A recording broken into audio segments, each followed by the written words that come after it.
party people. We are continuing the Emo Coin live chat series here, and my guest is just an absolutely amazing person.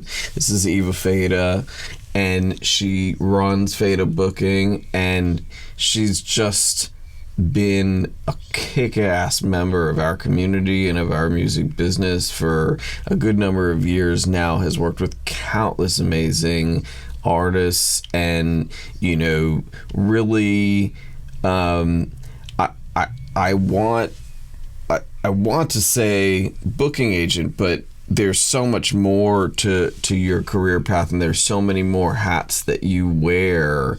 And so I thought maybe we would start by just asking you, Eva, what it is you do, who are some of your clients, what's a little bit of background, and then we'll move quickly into the focus of this series, which is where's this music business heading, and are we okay? What should we be looking towards in your world, in the touring world, in virtual events, or whatever you see on the horizon? So without further ado, Eva Feta. Yeah, thanks for having me. Speaking of fantastic people and the king of everything yourself, I appreciate you thinking of me and having me on the show. Yeah, my history, I always feel like it's so funny to talk about yourself. It's like speed dating. Not like I've ever been on a speed dating scenario, but if I was ever described speed dating, it's what you do in the music industry when you're trying to pitch yourself, which is so often to clients, but then also talking about yourself. So you're like, I get to talk about myself now. So this is my speed dating pitch. My name is, like you said, Eva from Feta Booking. Alexiou-Reo is my last name, which for a long time it was just Eva Feta, I think, in the scene days. And then those that would make Greek jokes, because I am 100% Greek, would make it a feta joke, which was not very fun. But I started Feta when I was 18 in 96, and I started with a band called Hot Water Music. I grew up in a local area of Pennsylvania in the suburbs called Wilkes-Barre, and we essentially, all of us who were in that community made efforts to bring things to that community. So obviously there were the older people that brought artists like Ashes to our area who were older than us. And then we were like the little skater kids in the parking lot, and that would go into the shows afterwards. And then as the times changed and we became the older ones, like we were finding any hall we could book a show. So it was like a strip club sometimes. It was a fire hall the other times. Like it was like a diner that had like a back, like something. And we would bring primarily East Coast post melodic and hardcore, which I veered more to the post melodic sound. I feel like I was always like into Another's and the Snapcases when I was getting older, not so much like the super hardcore.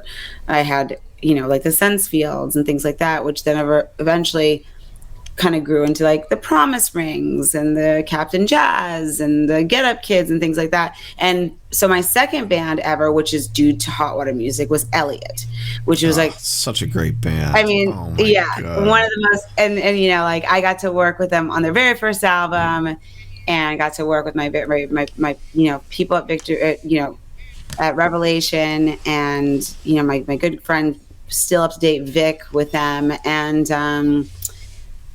that was a fantastic experience working with those artists. And I worked with Hot Water for like 10 years, and Elliot, their whole career, like they ended their stuff in Philadelphia because we were like a family.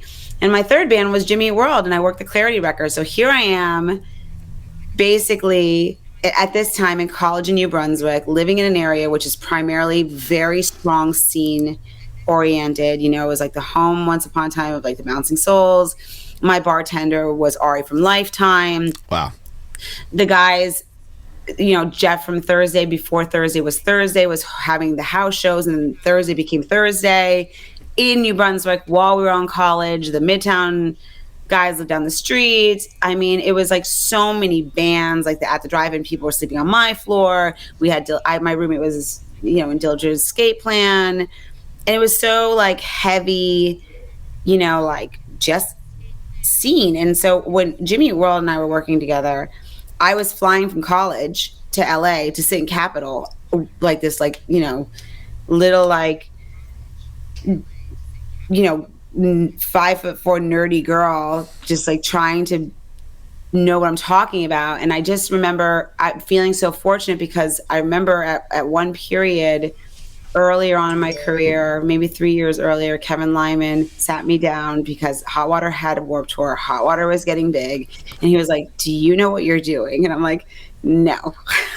I have no idea what he's because Jason Black and I it was this very like fluent conversation where he's like, "You're so great and you're going to help us book these tours." And I'm like, "I like helping people. I could help you book a tour." And then it was like, "So now you can book the next one, right?" And I was like, "Okay." And he's like, "So you're going to book the next one, right?" And that's how Feta began. It was a very friendship oriented business that became a business. It was like a hobby that became a business. And so Kevin Lyman taught me like what a contract was, what an input list was, what a manifest was, what a stage plot was. And I'm like, oh my God, I have no musical talent whatsoever. I don't even know what any of this means. What is it? What is it? What is an input list? And so then, you fast forward back to when I was in college, and I'm flying in, and I just kept hearing, "You can't do it." And so those to me are very, they're very powerful words to me. I love when people tell me I can't do things and I do it. Like, it's just something that it never makes me, the no's never make me feel discouraged. It might make me feel frustrated at times because I'm not a very patient individual, but they don't make me feel defeated or, like just discouraged. I always feel like, okay, well then I have to go that way.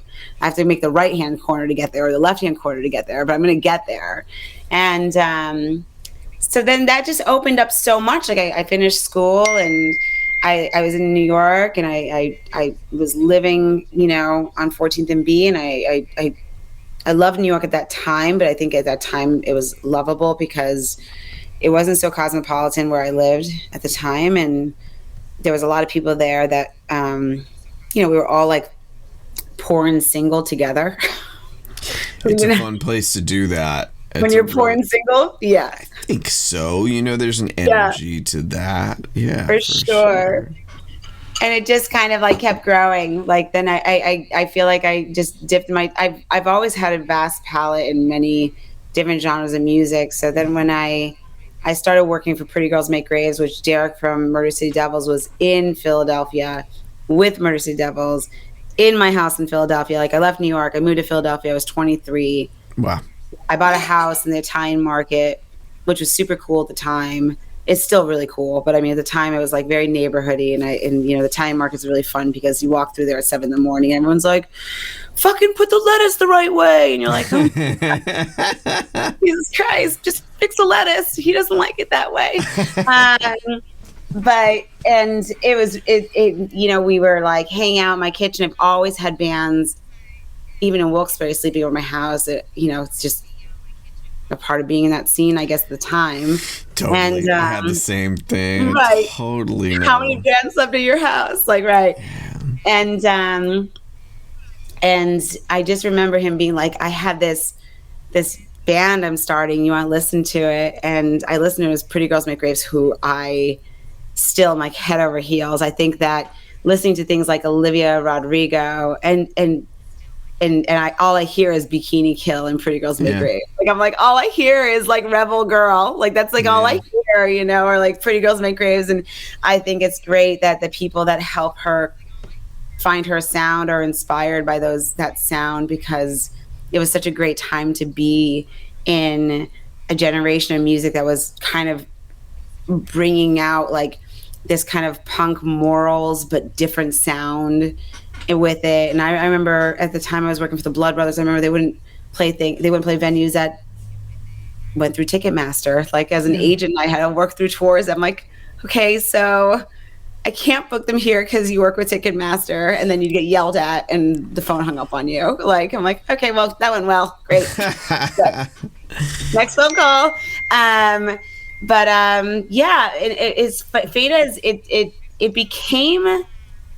It was always really Feta. Like Feta always wasn't just a traditional booking agent. I had a lot of people that were super awesome and helpful. I mean, I'm very, very grateful that I've had really great job opportunities to merge and go to different companies. I just always felt the way I started Feta stayed with me for 25 years, which has been 25 years now. Wow. That's amazing. I just think it's so awesome. Like to know people. Like I had this conversation with an agent the other day about Don Mueller at William Morris and Mark Geiger, who I just praise. Like I just gush praise over those people. Like they were always so good to me and informative and patient and kind. And that's not very prevalent in our business. On the real business side of it, you know? Yep. And that's Feta in a nutshell. Well, I mean, this group is all about emo, and to know that you were instrumental in the careers of so many pivotal bands that really helped shape the sound and shape the community.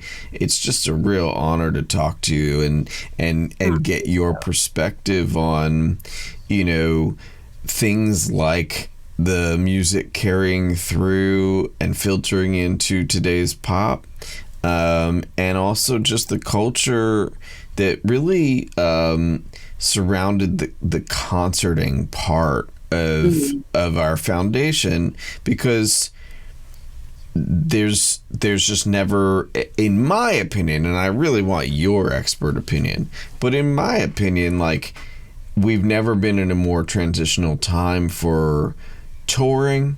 What does touring mean to our industry? What does it not mean anymore? Are we looking at a year more of challenging COVID regulations, or 5? You know, as people get back on tour, is it largely the same, or is it like a completely different vibe? And, you know, sort of, how do you see the landscape at present? And then, you know, we're really in this series trying to convey to our audience, like, you know, tactics and sort of new school techniques to navigate what may be much more difficult waters going forward than what we were traditionally navigating in the past. So, you know, where do you think we're at right now? If you're a touring band, what should you be thinking about? And then as you look at the future, you know, how's that look? So this is obviously just like the coronavirus, not the first, you know, I always say, like, when people talk about the coronavirus, I'm like, you know, this is not the worst pandemic we've experienced as humans, right? So in the music industry, this is also not the first hard time we've had. You know, in 2002, 2008, 2009, we got slammed. So, you know, the recession in those time periods may have not affected universally everyone, but it did affect the music industry, and it was really hard for people to sustain and survive, and those who survived did, and it was a tough period. And so, you know, leading into this tough period, it was a lot of patience through the past 20 months. We didn't actually stop working. We kept moving, and we kept fostering our communication with our clients and trying to be creative. And but a lot of our peers were just like on this unfortunate standstill because of their contracts, even in businesses. And you know, from a distance, being a boutique, being someone who stayed independent always, I would look and feel frustrated that I couldn't be helpful. So I was asked to be a part of NITO, um, on the committee with Tim Bohr and Margie Albin from Do It.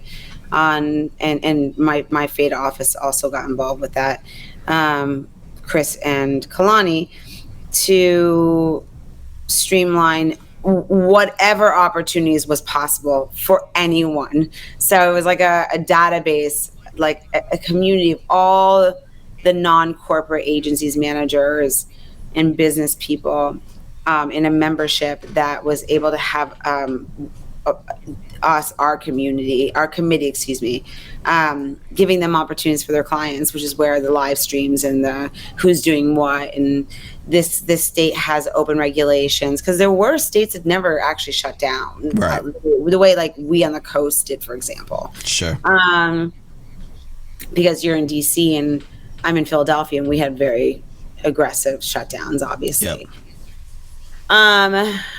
Though, the music industry right now is still, it's probably the worst I've seen in 25 years in terms of like trying to figure out like how to navigate things. But I don't think it's because of the lack of opportunities right now, but I think it's the culture of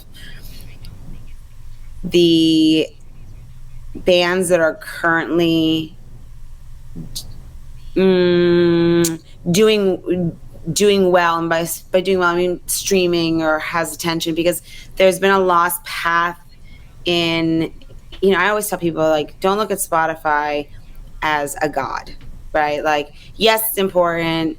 Like, I admire and praise Allison Hageldorf and Steve Eucness at Apple, and I just think they are tastemakers, right? Like, they do hold the cards, but they can't make people come out to concerts. They can put you in front of the right people, and those people have to then like you. So it's the same thing as radio 15 years ago, and you could be like, I have 200,000 sound scans, which, for those who don't know, that is a way to chart music, like Spotify view as streams, but it's hard CDs.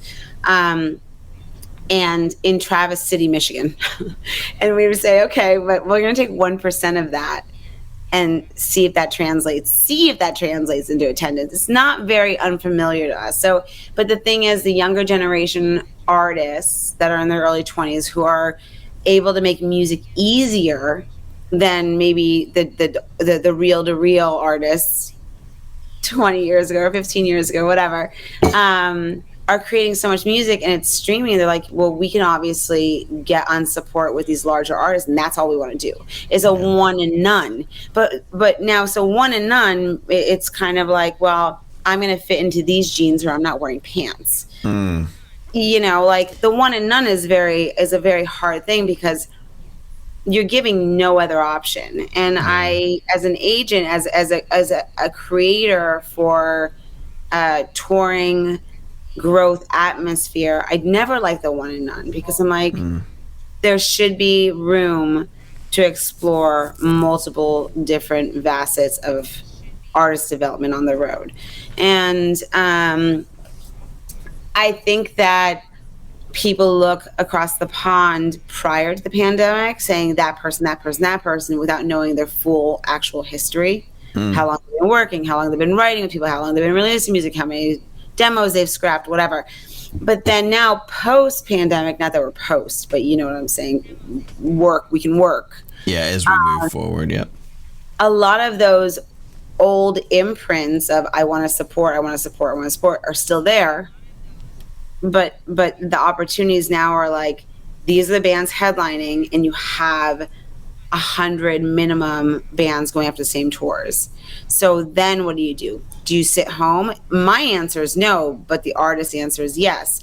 And I'm like, it's a very difficult place to navigate, because in my opinion, as a professional, if an artist can afford it, and I say that loosely because no one could afford it in the past, and no one had support or tour budgets or whatever in the past. If you can afford it, you should be out there having your fans build you. And one of my favorite stories I ever heard was Don Mueller telling me the story about Pearl Jam that used to play in front of 50 people.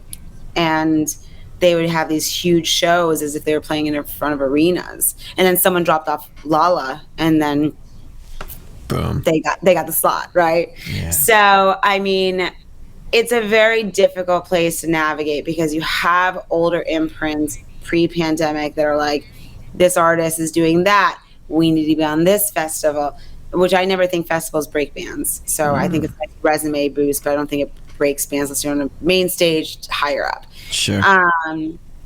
And I'm more like, look, go out and work. Like, I can make you work, but you want me to be a magician. Like, you think that I'm not connected. That's always funny to me. Like, well, maybe she can't get me the tours. I'm like, okay, it's me, right? Okay. Good luck. Right. Yeah. And so that sort of like warped thinking, in my opinion, creatives, artists, you know, we all live in the mystic a little bit. You know, I feel like we could afford more of that mystical thinking, you know, before this time. And the people that I'm seeing who are actually navigating well are coming up with their own unique direct marketing formula. I mean, for me, the most fascinating thing coming from the world that we come from, the hardcore / emo, like building blocks world, is that we were always a community of people who were direct to fan. It was like no record label, no anything. And now, and we all knew each other. Yeah, it was a community. 100%. And now, you know, even bands that are huge and artists that are huge, it's direct to fan. I mean, that business model is really what is driving the music industry, even in pop, like, you know, with the social media and the intersection of all of these mediums. So, you know, when I'm hearing success stories from my friends, it's because they took a risk. They tried something else. They put a song on TikTok and lo and behold, or just whatever it is. And so have you seen some anomalous people just do some crazy stuff that's actually working?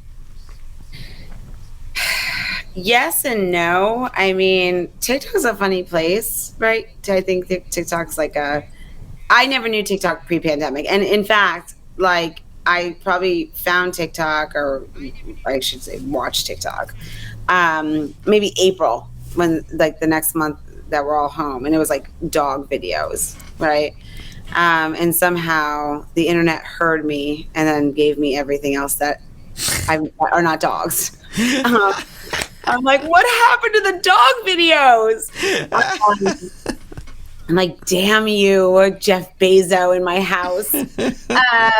I blame everything on him because Trump's not in office anymore, so I have to blame someone else. So I've seen artists really trigger on TikTok, but I don't know how that translates. I know it translates on the label side, and I understand why, because labels do need to monetize. You don't have A&R people in the same position for years and years and years and years and years and years and years, whatever. There's like a 2-year window, and they have to like figure shit out in 2 weeks. It's a very fast process, right? Yep. So TikTok's just another way to maximize and monetize funds. It's earnings. So like, there's an artist I work for. There's two.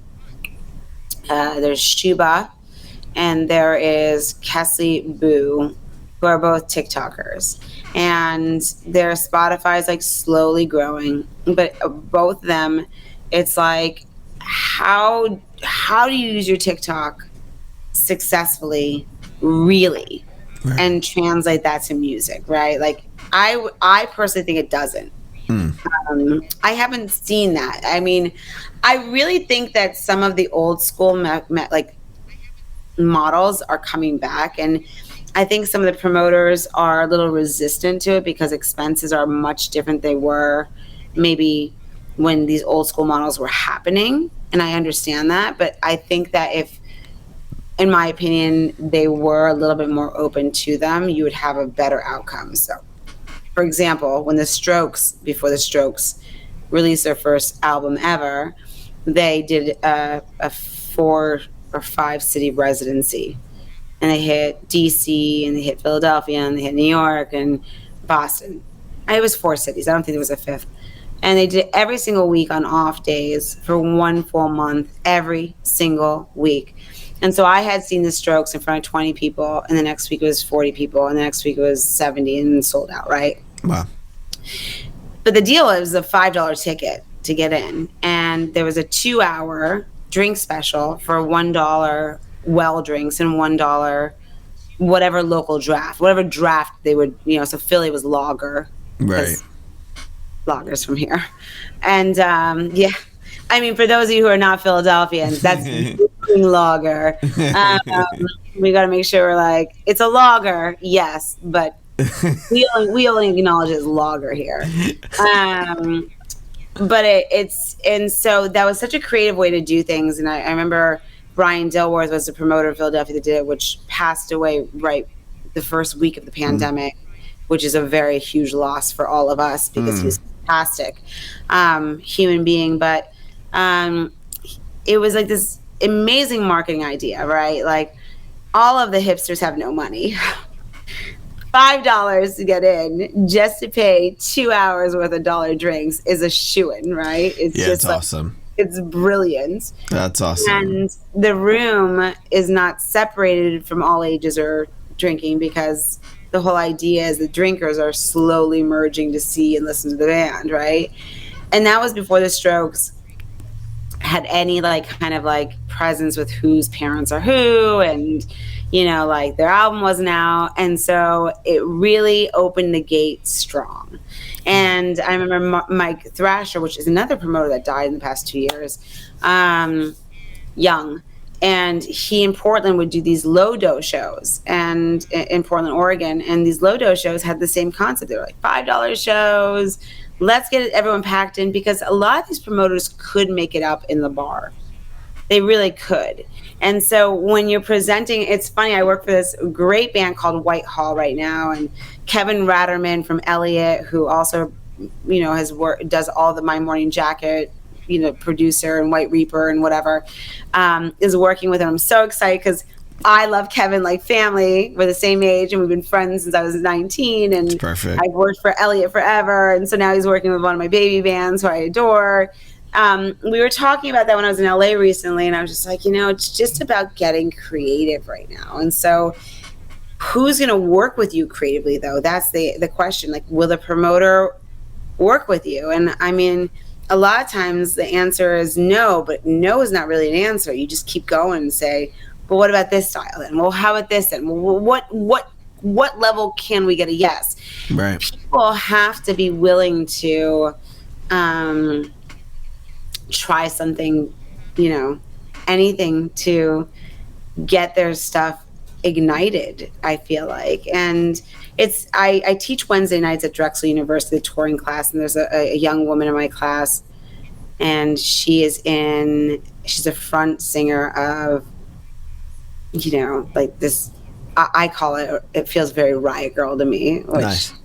I'm totally stoked on. I don't know if I've actually let on that I'm stoked on it, but I totally dig that she's doing that. Of course, I still do have my Bikini Kill button on my bag.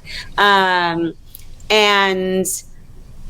I heard her telling me about how, she thinks that, ticket prices like $10 is low because people come to see her. And I'm like, yeah, but people might be coming to see you at a $10 ticket because you've actually built your community.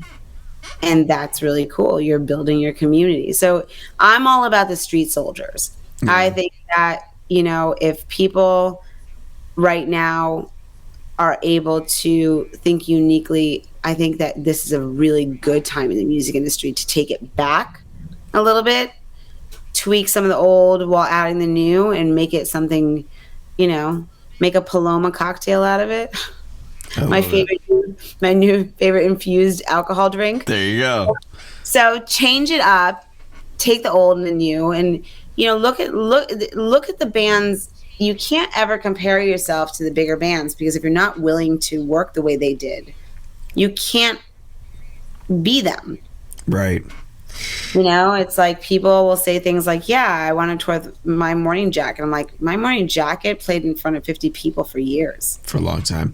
Yeah, and so do these opportunities exist? Like, are there venues? Like, say somebody tomorrow was like, I think that Strokes marketing plan you just mentioned is like the perfect vehicle for my band. That's exactly how I want to do it. We can do the ticket buys to make it happen. Like, are there enough venues? Is there enough road to do something like that these days, or is there a new version of that? Or what is what's the 2022 version of that kind of launch?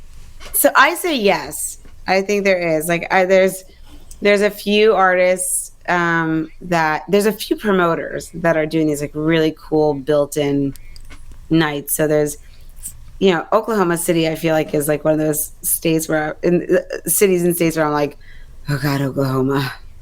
I'm like, I don't know, Arkansas, Oklahoma, Mississippi. A lot of them like, oh, how am I gonna like make sense of this? And there is this fantastic promoter who I met recently, and his name's Chad. And he does he does bigger rooms, like tower style kind of state, like bigger stuff in Oklahoma City. And I was telling him about my client, Transviolet, who had taken an initiative to not give direct support to a national artist. They decided to give the direct support with a lot of proactive efforts to an artist of color and or in the LGBTQ plus community. So it was a lot harder than it sounds, because we assumed promoters actually would have a lot of recommendations. They didn't. So we had a lot of research ourselves, but wow. It was really cool. I love that they did it. I love that I was a part of it. Especially because I feel like our scene had a lot of diversity. I mean, it was a little misogynistic at times, but there were moments, I do look back and I go, whoa, yeah, thank God the world is changing. Yeah. And that we are focused as a culture and a species on leveling the playing field, and there's so much work to do. I mean, I have 3 daughters. Like, I think about this stuff on the daily, and it's great that Transviolet makes that effort and makes that. It did. I think that's really, really, really fantastic, and they're a fantastic group. So it's things like that, and that was sort of going to bridge to my next question, which is like, culturally, things are changing and things are shifting. My kids speak about gender, race, all these issues in ways that I never would have thought were going to become the norm, and they really are, and it's really, really, it's a really fantastic thing to see in the younger generation. There's some ceilings to really break down. Yeah, and so music has always been one of the vessels with which we do that. So I think it's really fantastic that musicians will embrace that, and that's part of the new school outlook and the way to, gain favor or gain popularity, that there's a component of it that's like, yes, we support all sorts of different kinds of people, because it's just never been more crucial. But the the thing that I find fascinating is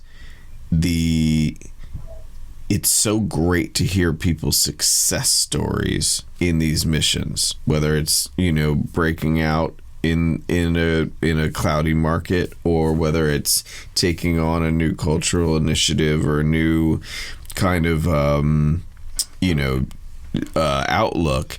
The thing that I am concerned about is, like you, I've seen a lot of people a little bit more mystified, a little bit more like deer in the headlights with and I really empathize because, as a producer, I was able to adapt to all these changes relatively quickly. I was able to come up with a technological solution that helped me, reconnect with my clients right away, and that's great. If you're a touring band, that's a whole different thing of, how do you adapt and how do you navigate and how do you, especially the bands that haven't popped through yet, or a band that had a record that was supposed to be huge in 2020 and it got lost in the shuffle, and now they have to go make a whole new record, or had to wait, or just so many, difficult circumstances that were so unanticipated. I have bands that threw in the towel. I have friends that too. That threw in the towel. You're totally right. And that were the Asian side. Yeah. Oh, I mean, and that was sort of my because I know we're running up against time here with the series. Sorry. Yeah. Oh no, it's all good. I think it will be really valuable for our audience to know just how much is shifting in the agency world, right? You run your own ship, which is so great. And so, like me, you've probably been able to navigate and make decisions that have kept you adept and kept you current and all that stuff.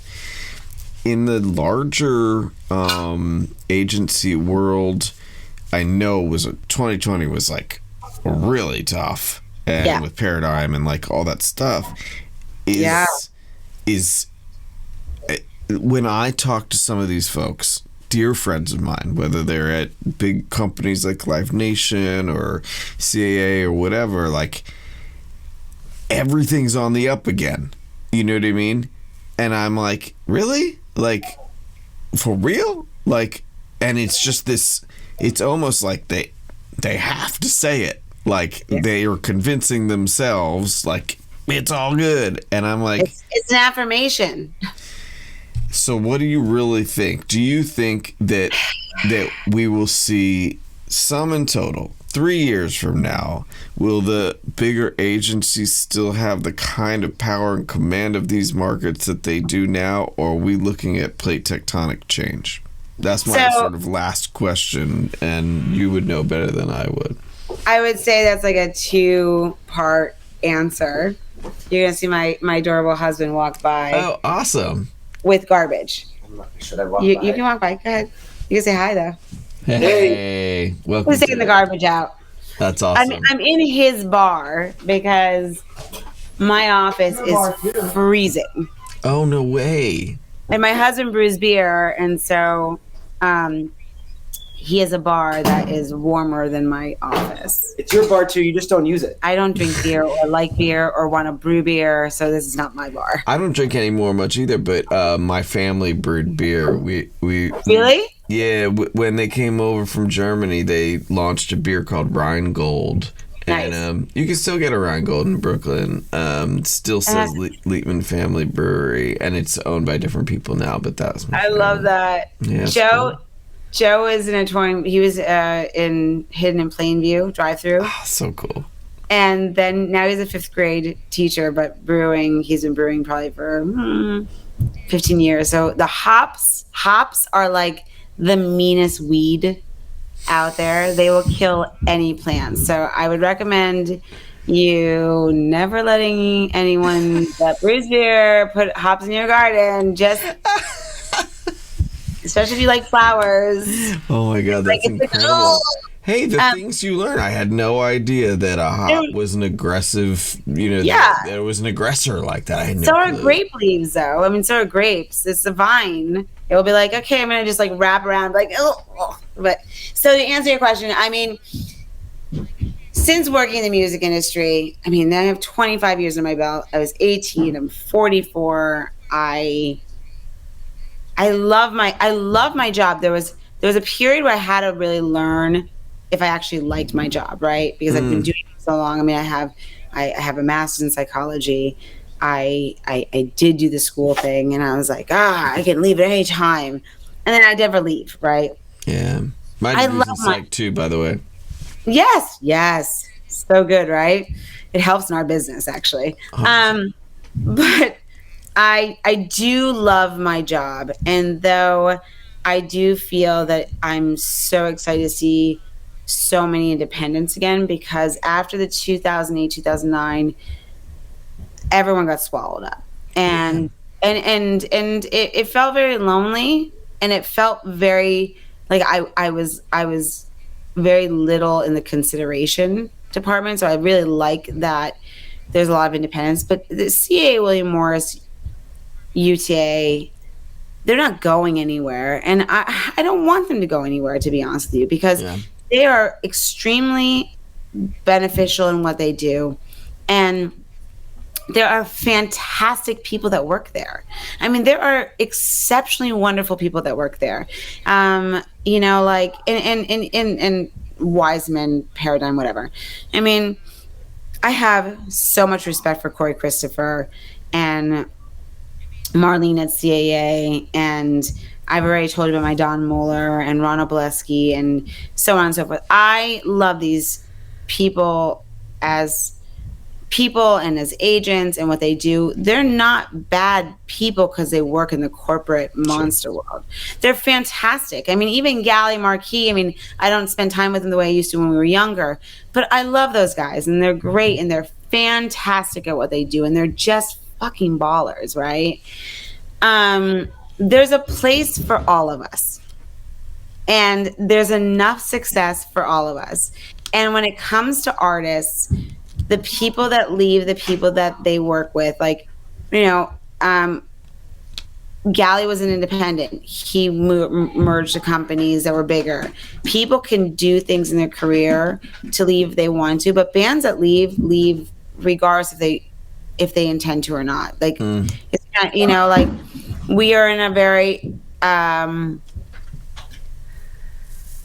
we're in a very complicated business, and we are the people on the side that get left the most on the agent side. So right now things feel very uncomfortable because there's a lot of shift. There's people that also, artists are will always be artists. So artists during a pandemic did not live through a pandemic. They lived through a stalemate. And so they may think that they have to find an outlet of who's to blame for that. I just spoke to an artist the other day that just feels like, they were like, there are all these agencies reaching out to me. Do you still want to work with me? Because I feel like we don't talk enough. And I'm like,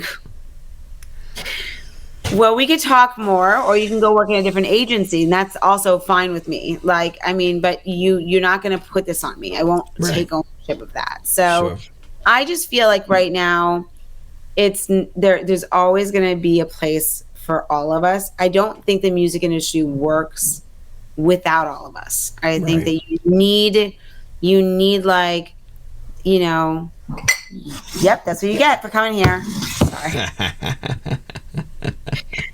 I think that's my son. I think my 8-year-old's now like ducking.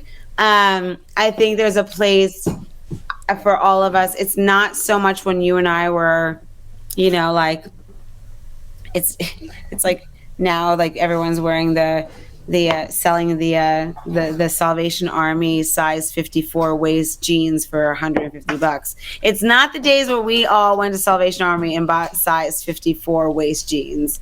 Where the corporations are not paying attention to the bands that we work for. They're paying attention because they should, because right now you don't know.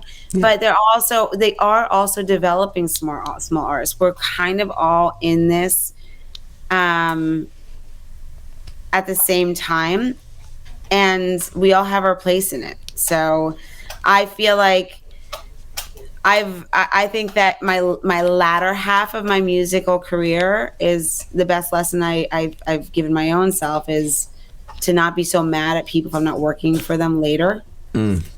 To not hold a grudge, like if they were like, because I don't know what it's like to be on tour.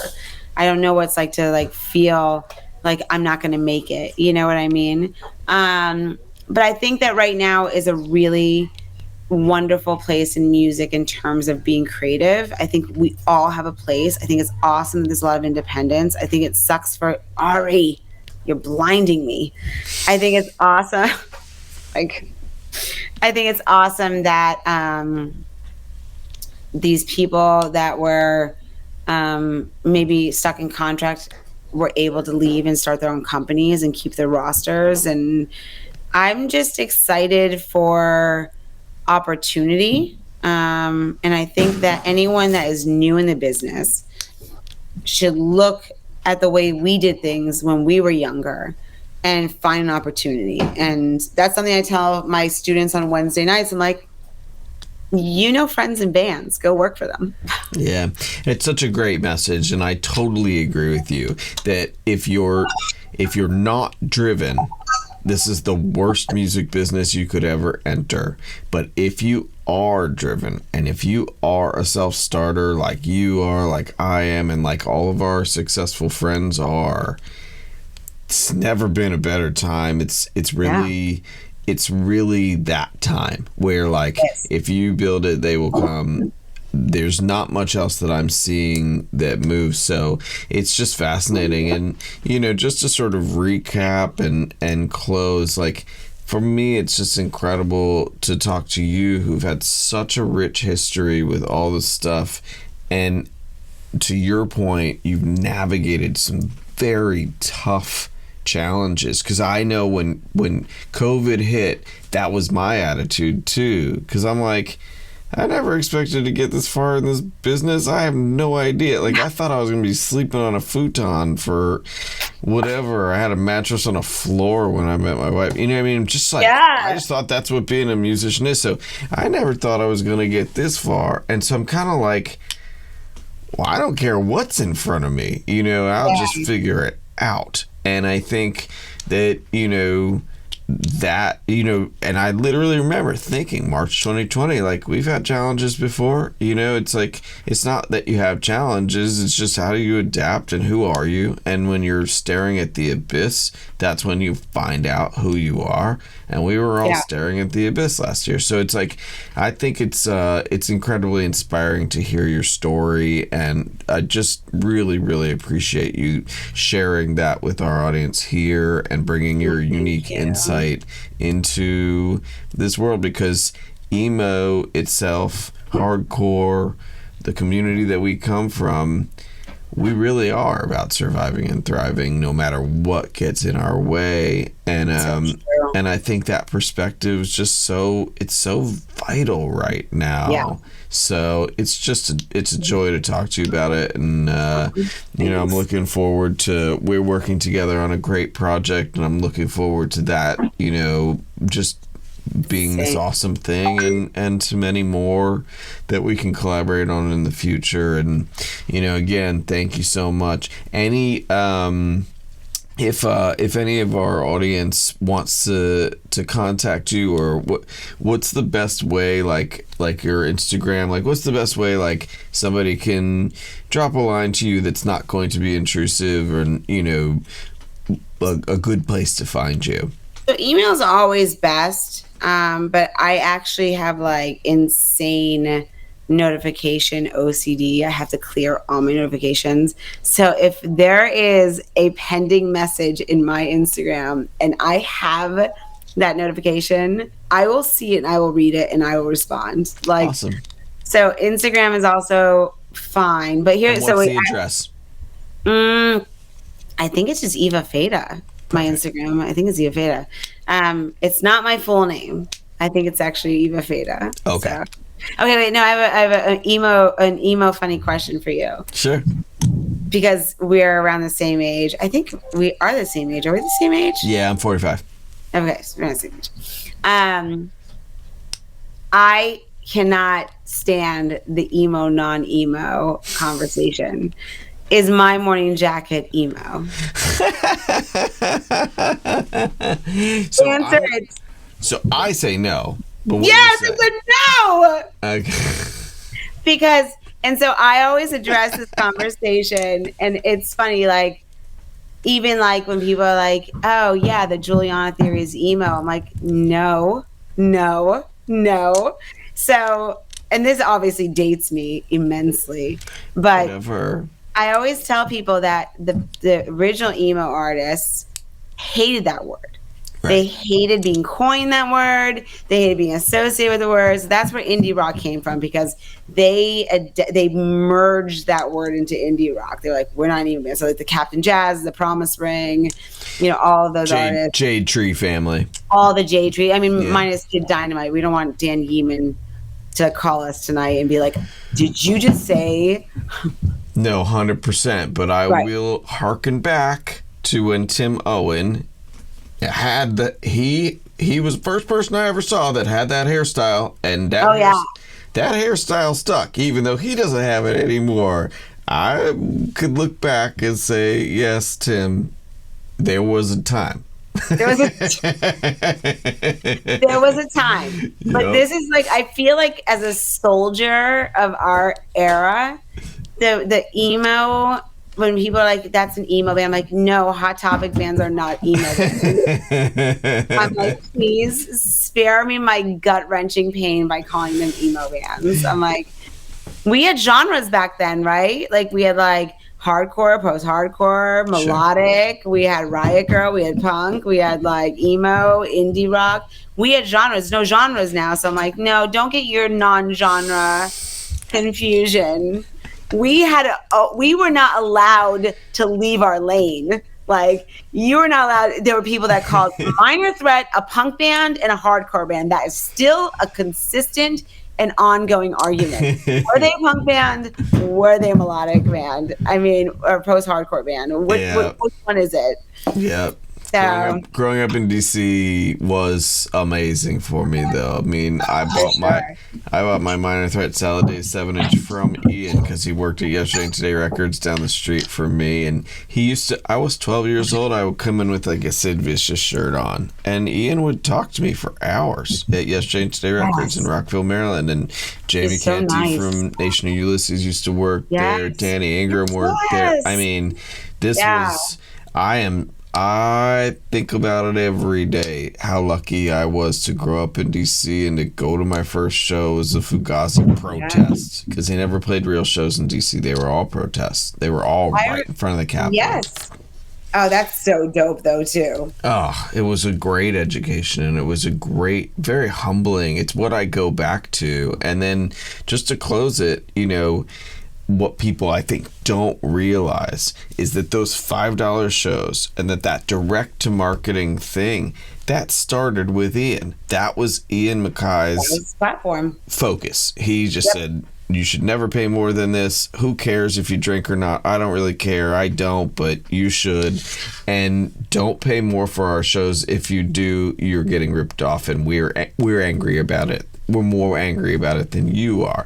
I never saw a DC show that wasn't free or a protest, and I never saw a DC show where they could get through even a song, to be honest, because he would always stop because he would see like a woman being mistreated in the audience, or somebody was not being cool to the other audience member. Somebody didn't get it. Somebody was slam dancing when they were trying to play something that was meaningful. I mean, they never got. It was not until I saw them in Providence that I was like, wow, Fugazi, like, they're like jamming. This is awesome. They had 2 drummers, and it was like this beautiful set, and it was like, I was like, man, this is incredible. Like, here in DC, it was very political, and I never minded. I was always so excited about it. So it's great that, yes, it's evolved, the terminology has changed, the terminology's gotten muddled, but the message,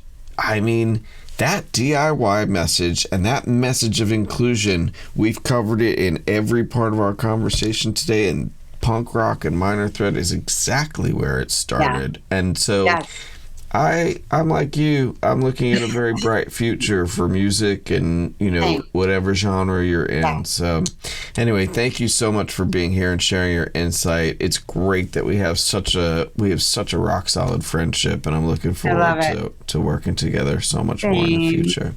And we're so close. So when we can actually, maybe our kids can hang out and We could do something fun. Oh, absolutely. I took my daughter to the Women's March 2 weeks ago. That's awesome. That's awesome. Cool. That's so powerful. This is a funny story. Being a girl, we parents of girls. Today, someone told my daughter said to a kid at school that was leaving balloons. I don't know where he got balloons from, but they were going up, and like he was letting them go, and they were going up into the atmosphere.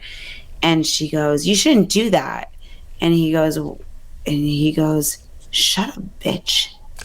And I was like, and my daughter goes, "I see no female dogs here." And I was like, "Oh snap! What?" That's some Z snap right I was there. Like, did she just? My 11-year-old just said, "What?" And so of course I'm like, I'm gonna cut his throat, but she still. I was like, okay. Hearing our kids talk with such an empowered voice. Yeah. That is. Those are some of the best moments. That is a sea change of our culture where it's like where our female kids can set somebody straight and just be like, I am not hearing that from you. And it's really powerful, and it's a really good time. I'm looking forward to music reflecting that, and really,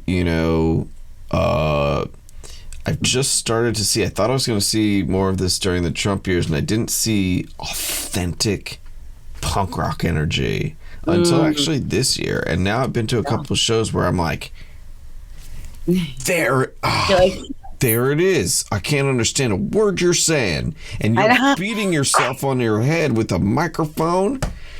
Yes, I have not seen you since Minor Threat. I'm like this is duct tape, like stealing your boo-boos, like this is great. So we're getting there, definitely getting there. And I'm sorry that your daughter was treated that way, but it sounds like she can stick up for herself just fine. She's fine. That's great. Yeah. I may kill him, but she's fine. I feel you. All right, Eva. Thanks you, again, darling. This has been so great. Talk soon. You so much. It was so lovely being here. Have a great night. Thanks, everyone. Take care, guys. Bye.